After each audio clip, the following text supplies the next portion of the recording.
Welcome to the closing episode of this season of the Finnish Education and Beyond podcast. We're here in Pori at SuomiAreena, the largest economic, social and political event of Finland. We'll interview different people from different backgrounds with different expertise from different areas that are important in the Finnish society today. Welcome and enjoy the show.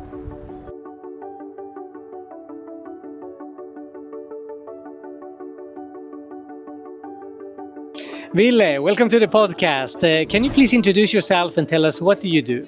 Ville Voipio, and I am the chair of the board of Industries of Finland. Industries of Finland is an industry lobby, and our member companies represent about half of Finnish exports and about 2/3 of Finnish RDI research and development. But as to me personally, how I describe myself, I'm a lobbyist, and I am a lobbyist for the planet. Lobbyist for the Finnish society.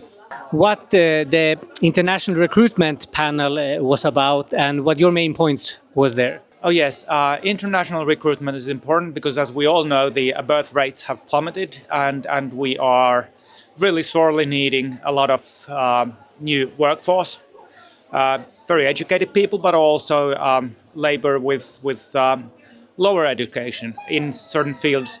My point there, as a technology industry point of view, is that we need to have a lot of educated people with higher education, and there are different routes of getting these people.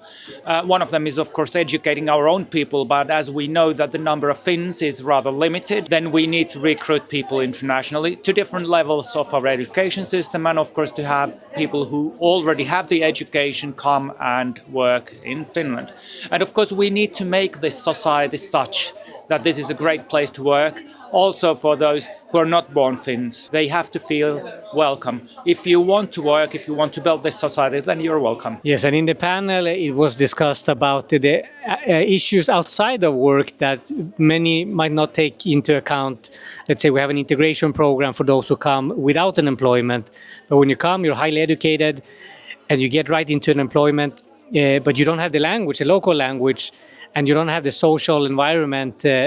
We kind of miss something and we might not take all these aspects into account. Work is only one part of life, right? So if you want to settle in this society, you have to integrate into the society, and language is one part of that integration process. Work life, especially, for example, in technology industry, in high-tech industries, it's rather easy to integrate without knowing a word of Finnish because most people speak English and there are a lot of English-speaking people in the communities. But the problem, of course, is that then you are integrated into that workplace, but you're not integrated into society. Your family is not integrated into the society. And this is something I don't feel Finland has been very successful at integrating people. And what are the elements that maybe have hindered this integration, and what are the things that we can do now to improve this? This is an interesting question. One of them is language, and the funny thing, we know from international research that Nordic countries have not been very great at integrating people, and it might have something to do that we know English, so you can actually make do, you can manage in the Finnish society without speaking Finnish or Swedish official languages. But still it makes the integration more difficult. But language is only one part of it. And of course, we should be, at all levels, we should be very welcoming.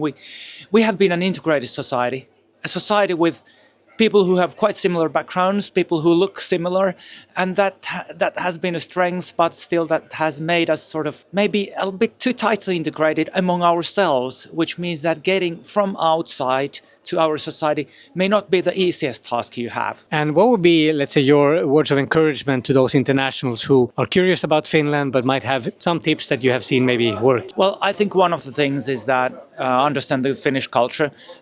You know how you recognize an extrovert Finn? You recognize an extrovert Finn by seeing that he's looking at your shoes instead of his own shoes, right? So, of course, that's a stereotype.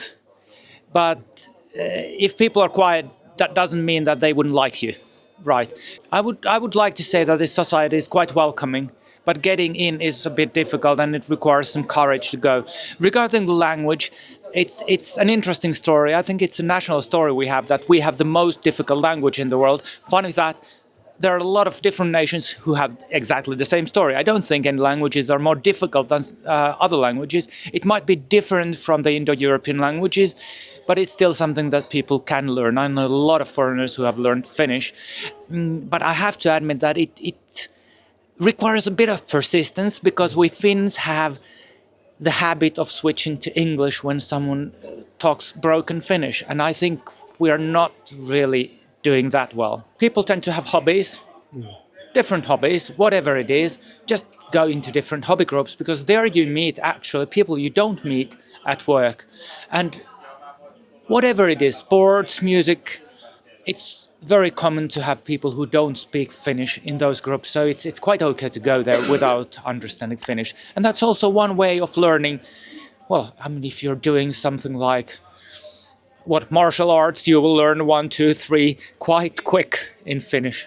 Yeah, that's a fantastic point. Thank you very much, Ville. Great to meet you. Thank you, and I would still love to welcome everyone here. Fantastic. Thank you so much.